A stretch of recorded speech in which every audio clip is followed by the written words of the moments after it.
The prime suspect in the murder of an American teacher in South Korea is speaking out for the very first time. Carolyn Abel was killed in her apartment 30 years ago while teaching English in Seoul. The main suspect was not arrested, and because of U.S. extradition laws, her alleged killer may never face trial. 48 Hours correspondent Peter Van Sant investigated her murder case for nearly 3 years, and in this week's 48 Hours, he confronts the accused killer. So this is one of the last pictures taken of her alive. Right. Denver attorney Wanda Abel forever misses her younger sister Carolyn, who was teaching English in Seoul, South Korea in 1988 when she was murdered, stabbed to death in her apartment. Carolyn's apartment was ransacked, and it appeared to be a robbery gone bad. Her fellow teachers, like Nancy Burkaw, were frightened. Not only were we devastated about the loss of Carolyn, we of course wondered who's next.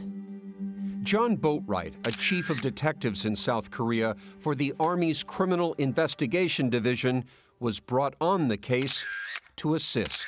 I was convinced that whoever did this probably knew Carolyn. Why?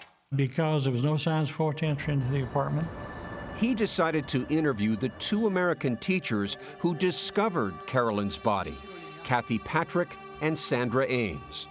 Under questioning, Ames made a shocking accusation that her roommate Kathy murdered Carolyn and staged the scene to look like a robbery. It never occurred to any of us that a killer was among us. Who do you believe held the knife and murdered Carolyn Abel? Kathy Patrick. South Korean officials issued this warrant for Patrick's arrest, but she had moved back to Washington State.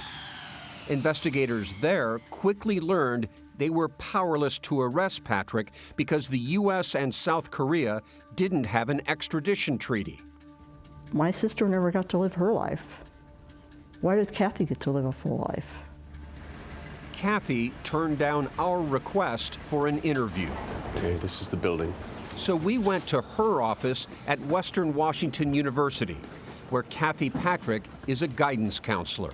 There are investigators from 2 countries that have now are certain that you murdered Carolyn Abel. What do you have to say? I have to say that I'm innocent. These are Kathy Patrick's first public words on the murder of Carolyn Abel in 30 years. There were 30 stab wounds on Carolyn's body, and friends say that you attacked her after she rejected your romantic advances. No, this has to stop now, please. Wow. Peter, my mouth is still open. Number one, by the way you walked in the office and just said, they say you murdered her, and the fact that she sat down and even talked to you whatsoever. Clearly, the family believes that she's getting away with murder. Can she ever be prosecuted? It's highly unlikely. Even though there was a murder warrant in South Korea for her arrest, she had already come back to the United States, and there was no extradition treaty to get her back there. Also, Carolyn Abel, the victim's family, has been told that the evidence in Korea has been destroyed. The police files have been destroyed. Have U.S. laws changed since then? U.S. laws have changed thanks to Carolyn Abel's family.